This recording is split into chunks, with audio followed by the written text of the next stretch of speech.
She was mocked for bringing bread and water to lunch, until a millionaire CEO walked into the kindergarten cafeteria and sat beside her. The kindergarten cafeteria buzzed with the everyday chaos of lunchtime, a constant mix of clattering trays, the metallic ring of forks against plates, and the high-pitched chatter of children competing to be heard. The air smelled faintly of tomato soup and baked bread, but in one corner of the room, away from the main clusters of tables, a little girl sat quietly by herself.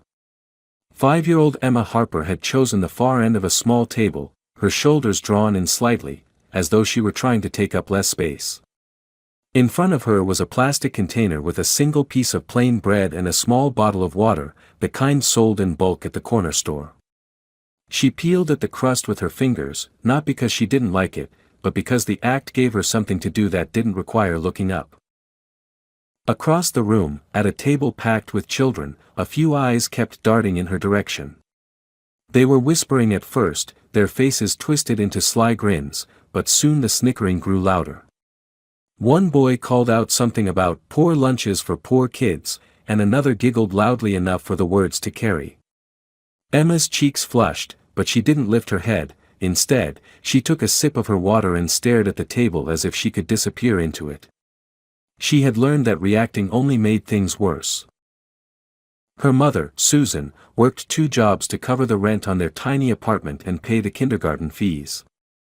Mornings were always rushed, and most days there was no time, or money, for anything beyond the basics. On the days when they had fresh fruit or cheese, Emma felt like she was carrying treasure in her lunchbox, but today had been a bread and water day, and she knew exactly how it looked to everyone else. She thought about the other children's trays piled with pasta, fruit cups, and cartons of milk, and wished for just a little more color in her own meal. The cafeteria supervisor passed by once, giving her a kind smile, but didn't stop. Emma was used to this. She would finish her bread quietly, drink her water, and wait for the noise to fade as lunchtime ended. The teasing hurt, but she had learned to swallow it along with the dry bites of her meal. What she didn't know, what no one in that noisy, crowded room could have guessed, was that this ordinary lunchtime was about to take a turn so unexpected that it would change the course of her life. That morning had begun like any other for Jonathan Reeves, though his schedule included one obligation he couldn't delegate, a trustee visit to a kindergarten the company's charitable foundation had supported for years. He had attended events like this before, the kind where speeches were made, polite tours were given, and photographs were taken for press releases, but it was rare for him to spend more than an hour in such a place. Even as his sleek black sedan turned onto the quiet street, he was already planning which calls he could take on the way back to the office. Jonathan was the kind of man people noticed instantly, tall, broad-shouldered, with the calm authority of someone used to running meetings that decided the fate of millions. His dark hair was neatly combed, his light blue suit pressed to perfection, a crisp white shirt beneath it, and a silver watch that caught the light every time he moved. The kindergarten itself was cheerful but modest. The director greeted him warmly at the entrance, clearly proud to show him the improvements made with the foundation's support, freshly painted classrooms, new play equipment in the yard, and a small library corner with colorful beanbags. Jonathan listened politely, nodding at the right moments, but his mind drifted as he followed her from one room to the next. He had done his share of philanthropic visits, and they all tended to follow the same predictable pattern, until they reached the cafeteria. He had expected the usual scene, children laughing, chatting, trading snacks, but what caught his eye was the stillness of a single figure in the far corner. A small girl, no more than 5 or 6, sat alone at the edge of a tiny table, her blonde hair parted neatly into 2 braids that framed a face far too serious for her age. She wore a simple yellow dress, slightly faded from washing, and a denim jacket that looked a size too big. In front of her was a plastic container holding nothing but a piece of bread and a small bottle of water. Jonathan slowed his pace without meaning to, his attention drawn entirely to her, and he noticed the way her small fingers were breaking off pieces of the bread slowly, as if trying to make it last longer. Around her, the rest of the cafeteria was alive with noise, but a few children at a nearby table seemed to have singled her out. They whispered to one another, casting glances in her direction, then laughing in short bursts that made her shoulders tighten. Jonathan didn't need to hear the words to understand the tone. The director was still talking beside him, pointing out the bright murals painted on the walls, but her voice faded into the background. Something in the scene before him stirred a memory he hadn't thought about in years, the image of himself as a boy, sitting at a cafeteria table with a lunch that didn't match anyone else's, feeling the same kind of invisible weight pressing down. He realized he had stopped walking, and the director turned to him with a polite question he didn't hear. His focus was locked on the girl in the corner, and in that instant, the rest of the tour seemed irrelevant.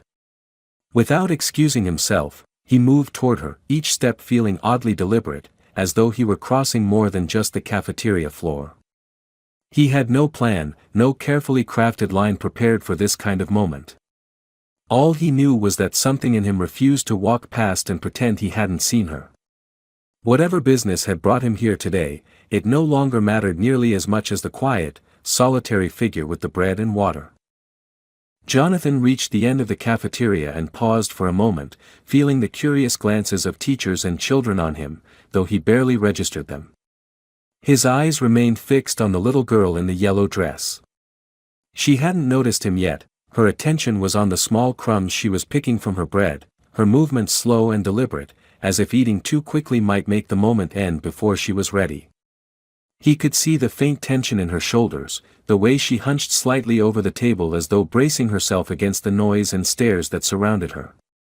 The room was full of laughter and conversation, but the air around her seemed still, almost separate from everything else. Without saying a word to the director, Jonathan crossed the last few steps to the serving line. The cafeteria worker blinked in surprise when he, dressed in a tailored suit, picked up a plastic tray like every other child in the room. He scanned the options quickly, choosing a balanced lunch, pasta, fruit, a carton of milk, not because he was hungry, but because it would let him sit at the same table without drawing attention to her meager meal. Tray in hand, he turned toward the far corner, aware that the room had grown quieter. It wasn't silence exactly, but the pitch of the chatter had changed, as though the children were trying to make sense of why a man like him was walking toward the girl they so often ignored or teased. When he reached the table, he set his tray down gently beside hers.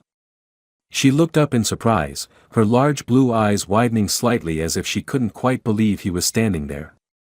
Up close, he noticed the faint paleness in her cheeks, the kind that comes from skipped meals, and the careful neatness of her braids, which told him someone had taken the time to make sure she looked cared for, even if other parts of her life were harder.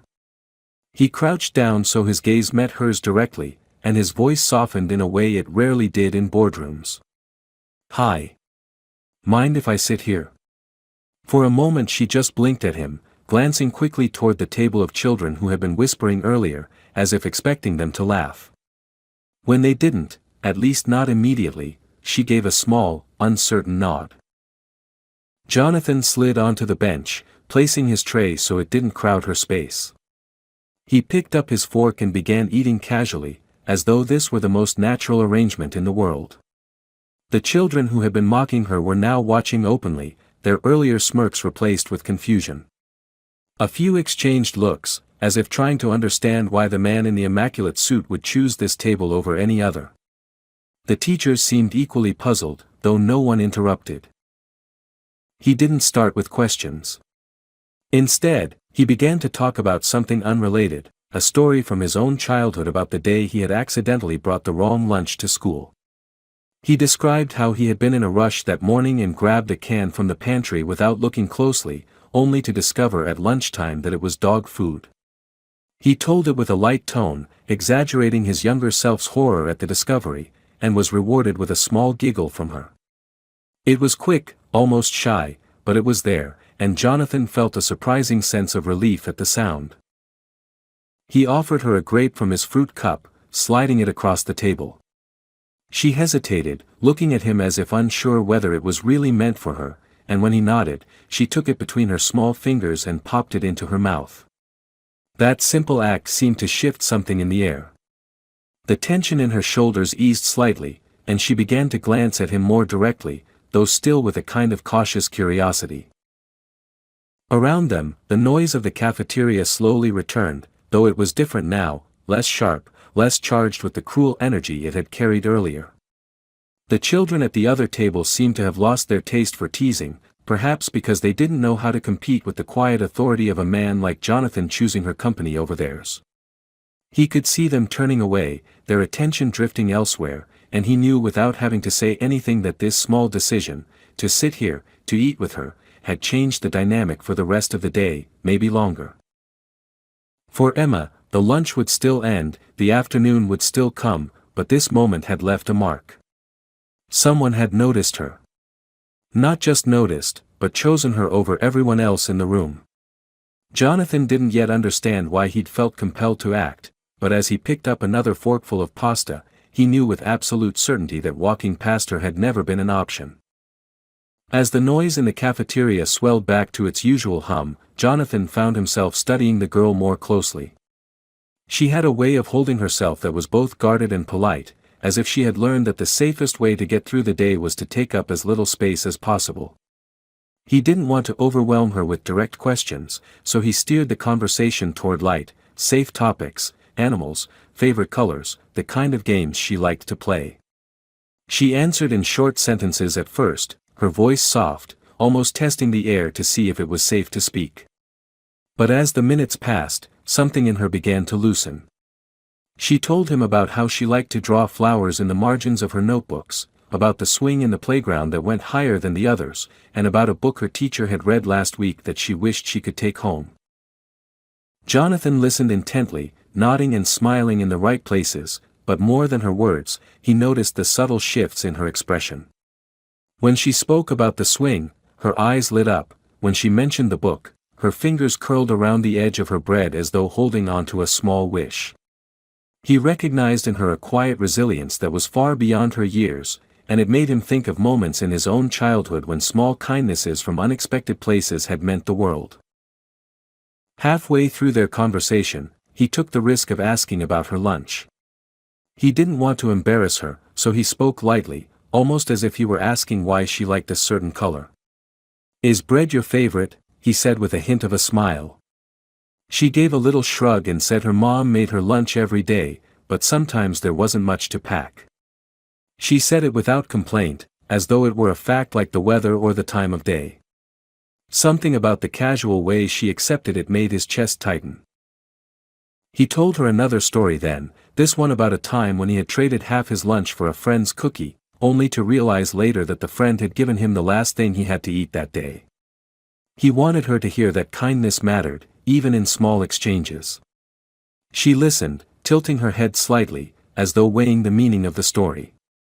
When he slid his carton of milk toward her, she hesitated again but accepted it with a soft "thank you." Jonathan noticed that the group of children who had been whispering earlier were now watching from a distance, their expressions mixed with curiosity and something that looked like unease. They seemed unsure how to process the fact that an adult, and not just any adult but someone clearly important, had chosen to sit with her. The power dynamic had shifted in ways they didn't fully understand. As the lunch period began to wind down, a teacher announced that it was time to clean up. Emma carefully closed her container, leaving the last piece of bread untouched, and Jonathan realized she was saving it for later. It was a small gesture, but it spoke volumes about how she lived, stretching what she had, making things last. He stood as she slid off the bench, and for a brief moment, she looked up at him in a way that caught him off guard. It wasn't quite trust yet, but it was something close, a flicker of recognition that maybe, just maybe, he was someone who saw her. He gave her a small nod, one he hoped carried the weight of a promise he didn't yet know how to put into words. When she walked away toward her classmates, he didn't immediately follow the director to the next part of the tour. Instead, he stayed a moment longer, watching her braid-swaying figure disappear into the hallway. He had come here today expecting to fulfill a routine obligation. Instead, he found himself carrying the image of a little girl with blue eyes and a lunch of bread and water, and the unsettling certainty that this would not be the last time he saw her. Jonathan caught up with the director in the hallway, but his mind was still in the cafeteria. He had intended to leave quietly after his visit, returning to the steady rhythm of conference calls and contracts, yet something in him resisted walking away. As they passed a small office, he stopped and asked the director if there was time for a brief conversation about the girl in the yellow dress. The director hesitated, her expression tightening, and for a moment Jonathan thought she might refuse. But after a quick glance toward a closed door at the end of the hall, she gestured for him to follow her inside.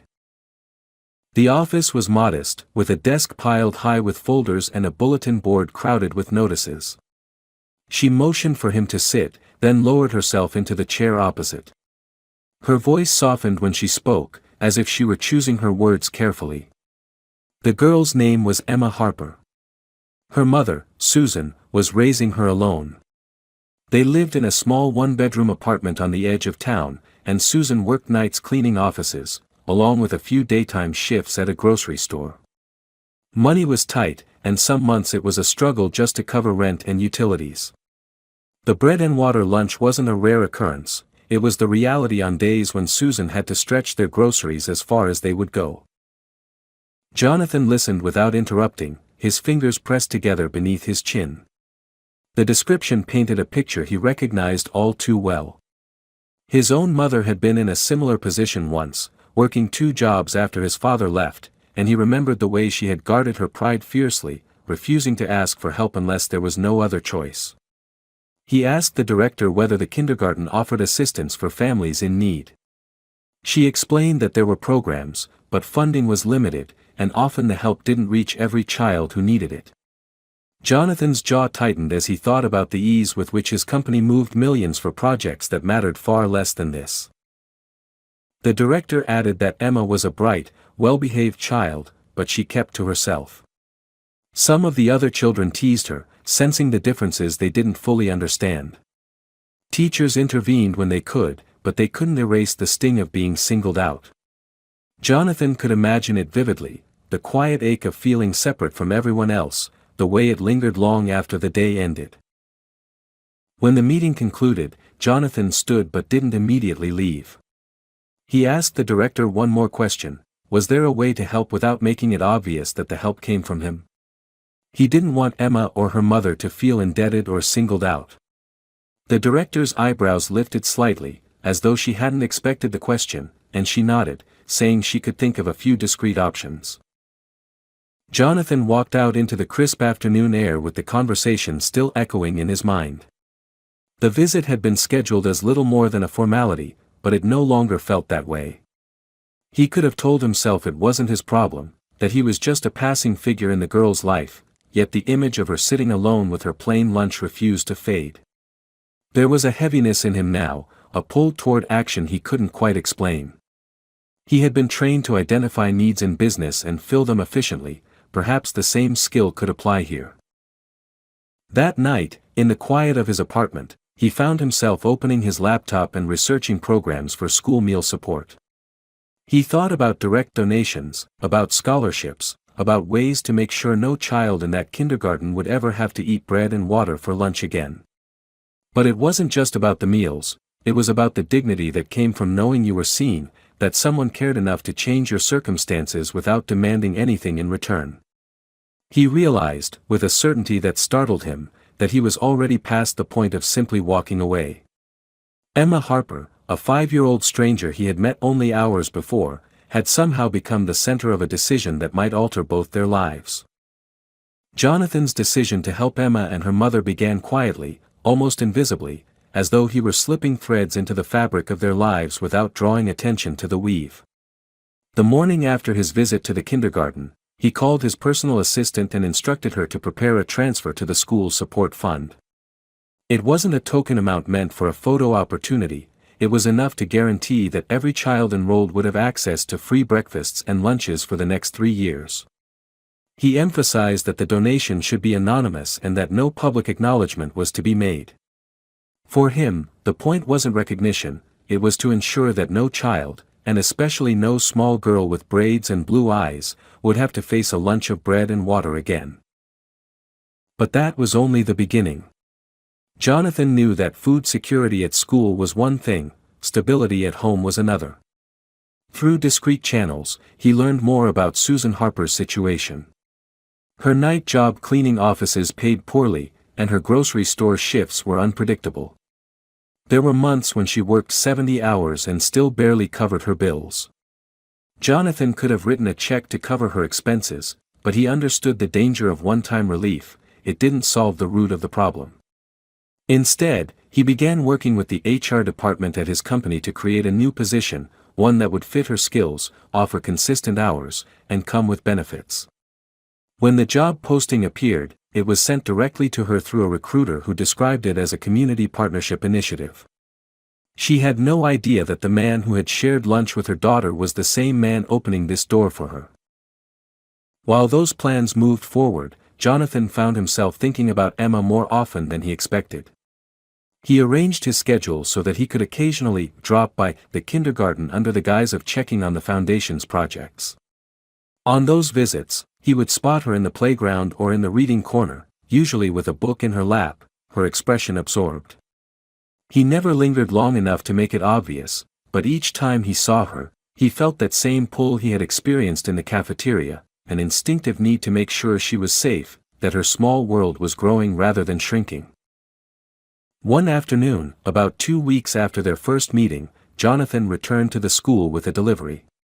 It wasn't a lavish gift, just a collection of art supplies, colored pencils, sketch pads, watercolor sets, labeled for the entire class. He remembered her telling him she liked to draw flowers, and while the gift was for everyone, he knew she would find herself among the colors and paper. From the window of his car as he left, he caught a glimpse of her holding a fresh sketch pad, her fingers tracing the cover like it was something rare and delicate. Even as he moved forward with these acts, Jonathan wrestled with an unfamiliar caution. In business, his moves were bold and direct, designed to be noticed, but here he wanted the opposite. He knew how pride could harden into resistance, especially for someone like Susan, who was carrying the weight of raising a child alone. He also knew that children sensed the difference between charity offered out of pity and help offered out of respect. Every decision he made had to come from the latter. By the end of the month, Susan had been interviewed for the position he had created and offered the job. She accepted with relief, seeing it as a long overdue piece of good fortune. With steady hours and a fair salary, she was able to leave her night cleaning job, and for the first time in years, she was home to read to Emma before bed.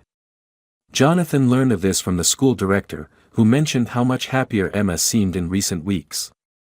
He didn't take credit. Instead, he filed the information away like a quiet victory, the kind that didn't require applause. Still, Jonathan was aware that money and resources could only do so much. What he had seen in that cafeteria was more than hunger, it was isolation.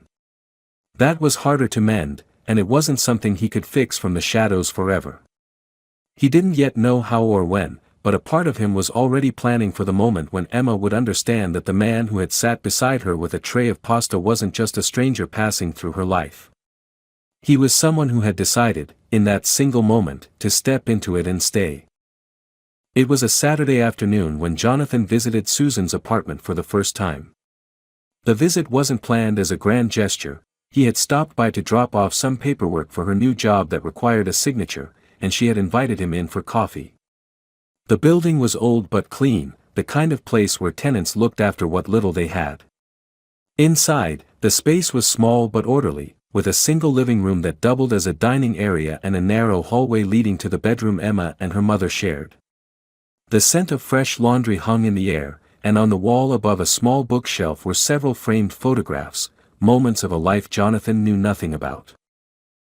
As Susan poured coffee, he let his eyes wander, drawn to a particular picture in a simple wooden frame. It showed a younger Susan, smiling broadly, her arm around another woman whose face jolted him with recognition. He stepped closer, studying the features he hadn't seen in years. The dark hair, the familiar eyes, it was his half-sister, Laura. They shared the same father, a man who had been distant in both of their lives, and though Jonathan had seen her at family gatherings in his youth, they had lost touch long ago. The realization hit him with the force of a physical blow. He turned toward Susan, his voice quieter than before, and asked about the woman in the photograph. Susan's face shifted, her expression caught between hesitation and resignation. She explained that Laura was her best friend for many years and, more importantly, Emma's aunt. Jonathan's mind reeled as he pieced the connection together. Laura was his sister, which made Susan her close friend, and if Laura was Emma's aunt, that meant Emma was his niece. The math was simple, but the emotional impact was anything but. Susan sat down opposite him, her hands wrapped around her mug, and told the rest of the story. Years earlier, Laura had introduced her to Jonathan's father's side of the family, though the connections were complicated and strained. When Laura passed away unexpectedly, Susan found herself alone with Emma, choosing not to reach out to Jonathan or anyone else in that part of the family. She hadn't wanted charity, and she carried a deep mistrust toward people she believed had turned their backs on Laura when she needed them. In her eyes, keeping her distance was a form of protection. Jonathan listened, the weight of her words pressing against his chest. He couldn't deny that her perception of the family was accurate. His father had been emotionally absent, and the extended relatives rarely involved themselves in anything that didn't serve their own interests. But the idea that his own flesh and blood had been growing up just a few miles away without his knowledge struck him in a way he couldn't easily articulate.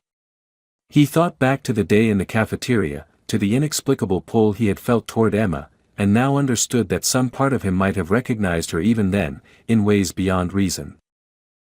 Susan admitted she had noticed something change in Emma after that day, that the girl seemed lighter, more confident.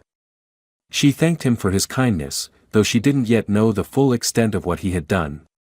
Jonathan didn't correct her or list the ways he had helped. Instead, he told her simply that Emma deserved to be seen, that no child should have to carry the weight of being made to feel small. When he left the apartment, the air outside felt colder than when he had arrived. The streets were the same, the city moved at its usual pace, but everything in his own world felt altered. The discovery had shifted his perspective entirely. Emma wasn't just a child he had decided to help out of compassion, she was family. The realization filled him with a strange mixture of urgency and patience. He wanted to tell her, to claim the bond between them, but he also knew it couldn't be rushed. Trust had to be built, not announced. Walking back to his car, he understood with absolute clarity that his involvement in her life was no longer a choice or a temporary act of goodwill. It was a responsibility, one written into his own history without his knowledge, and now that he had found her, there was no turning away. A full year had passed since that first day in the kindergarten cafeteria, and the changes in Emma's life were visible to anyone who cared to look. She no longer sat in the far corner during lunch, curling into herself as though she were invisible. Instead, she had a regular seat at a long table with friends, her laughter carrying easily over the hum of the room. Her lunches were no longer bread and water but varied and colorful, packed neatly in a way that showed someone had taken the time to think about what she liked. Susan's new job had brought stability into their home, and with it, a sense of calm that neither mother nor daughter had known for years. Evenings were now spent together over homework, bedtime stories, and conversations that didn't have to compete with the exhaustion of double shifts. Jonathan had remained a steady presence, though never in a way that overshadowed her life. He visited often enough for Emma to grow accustomed to him, to expect him, but not so often that it felt unnatural or forced. Over time, she had stopped glancing at him with the cautious uncertainty of their first meeting and started greeting him with the open warmth of someone who knew she was safe in his company. There were small milestones, her excitement when she showed him her first watercolor painting, her quiet pride the day she learned to read a full book on her own, the way she began to tell him stories about her dreams for the future as if he were someone who might help make them real. The question of when and how to tell her the truth about their connection had been a constant weight on Jonathan's mind. He knew there would be no perfect moment, no scenario in which such a revelation would be simple, but he also knew that trust was something she had to feel before she could fully understand. One evening in early autumn, with the air carrying the faint scent of fallen leaves, he found himself walking with her through the park near her home. She was holding his hand loosely, talking about the animals she'd seen at school that day, when he realized he couldn't keep the truth to himself any longer. He told her about Laura, about his sister, her aunt, and about how he had only recently learned who she was. He spoke gently, giving her space to ask questions. At first she was quiet, processing his words, and then she asked if that meant they were family. When he said yes, she studied his face for a long moment before nodding as if something she'd been unsure of had just fallen into place. She didn't say much after that, but when they reached her building, she leaned into him for a hug that lingered longer than usual. Months later, they found themselves in the same kindergarten cafeteria where everything had started. The room looked the same, the tables still small, the light still streaming in from the same high windows, but for Jonathan, it felt like stepping into another lifetime. Emma was no longer the solitary figure in the corner, she was at the center of a table, animated and engaged, her friends leaning in to listen as she spoke. When she saw him enter, she excused herself and came over, a sandwich in her hand. Without a word, she sat down next to him and broke it in half, offering the larger piece to him. "Now it's my turn to share," she said with a smile that carried both mischief and affection. The simplicity of the gesture caught him off guard, flooding him with the memory of that first day, the piece of bread, and the way she had tried to make herself invisible. Now she was here, meeting his gaze without hesitation, completely unafraid to take up space in the world. He realized then that his role in her life had never been about rescue, it had been about creating the space for her to grow into herself, to feel worthy of being seen. As they left the cafeteria together, her small hand slipped naturally into his. The path outside was lined with the first signs of spring, buds pushing through the branches, and the light felt softer somehow. Jonathan understood that his life had shifted irrevocably the moment he sat down beside her a year ago. It had started with an instinct to offer company, but it had become a bond that would outlast anything either of them could have imagined. In the quiet between them, there was no need for promises. The act of walking forward together was enough. For me, the ending of this story is powerful because it shows that true change often starts with the smallest of gestures, a seat at the table, a shared meal, a hand held without letting go. Jonathan's journey isn't framed as a heroic rescue but as a slow, deliberate choice to stay, to build trust, and to create a life where Emma could thrive without feeling like a charity case. The reveal of their family connection adds emotional weight, but what truly matters is that his commitment to her began before he knew the truth. By the time they walk out of that cafeteria together in the final scene, it's clear that their bond has grown beyond circumstance, it's become chosen family, forged from kindness, patience, and the courage to see someone fully and refuse to look away.